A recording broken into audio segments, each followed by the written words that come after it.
మీ business ఏదైనా మీ ఊర్లో promotion చేయాలంటే అది సుమన్ టీవీతోనే సాధ్యం. ఇప్పుడే సంప్రదించండి. అంబేద్కర్ గారి ఆశయాలు దేశం నలుమూలలా ఈ రోజుకి కూడా కొనసాగుతా ఉందంటే అంబేద్కర్ గారు స్మరణీయులు. ఆయన మన మధ్యలో లేకపోయినా ఆయన ఆశయాలు ఉన్నాయంటే సూర్యుడు చంద్రుడు ఉన్నంత వరకు ఆయన అందరి మనసు గొప్ప స్థానాన్ని సంపాదించుకున్న వ్యక్తి.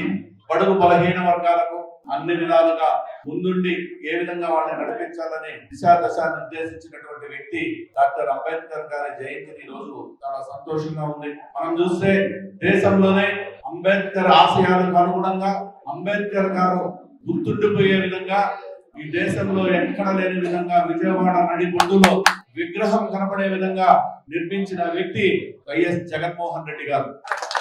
కాబట్టి అంబేద్కర్ ఆశయాలు పుచ్చుకుని ఆయన ఏదైతే రాజ్యాంగాన్ని రాశారో ఆ రాజ్యాంగానికి అనుగుణంగా పేదలకు బడుగు బలహీన వర్గాలకు ముందుండి తీసుకుపోవాలా, వాళ్ళ సరైన మార్గంలో నడిపించాలనే ఉద్దేశంతో చేస్తున్న వ్యక్తి కూడా వైఎస్ జగన్మోహన్ రెడ్డి గారు అని కూడా ఈ సందర్భంగా గుర్తు చేస్తున్నా. అదే విధంగా మీరు చూస్తే దళితుల్లో ఎవరైనా పుట్టాలా అని చెప్పిన వ్యక్తి ఒకరైతే తన సొంత మేనత్తల్ని దళితులకు ఇచ్చి పెళ్లి చేసింది వైఎస్ రాజశేఖర రెడ్డి గారని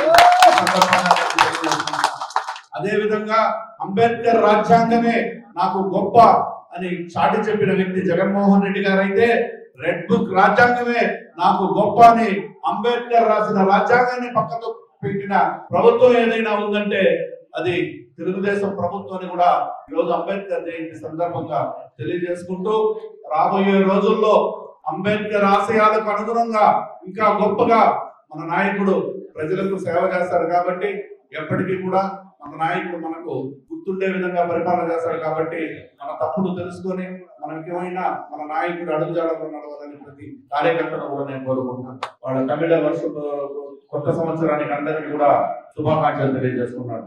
ప్రతి ఒక్క తమిళులు కూడా ఆరోగ్యంగా ఐశ్వర్యంగా ఆనందంగా ఉండాలని, ఎందుకంటే తెలుగు వాళ్ళకు ఉగాది ఎంత గొప్ప తమిళ వర్ష పూర్వం అనేది కూడా తమిళ కమ్యూనిటీ అంత గొప్పది. కాబట్టి ఈ రోజు అందరూ కూడా వాళ్ళందరూ కూడా ఈ రాబోయే రోజుల్లో సంతోషంగా ఆనందంగా ఉండాలని ఆ భగవంతుని కోరుకుంటున్నారు.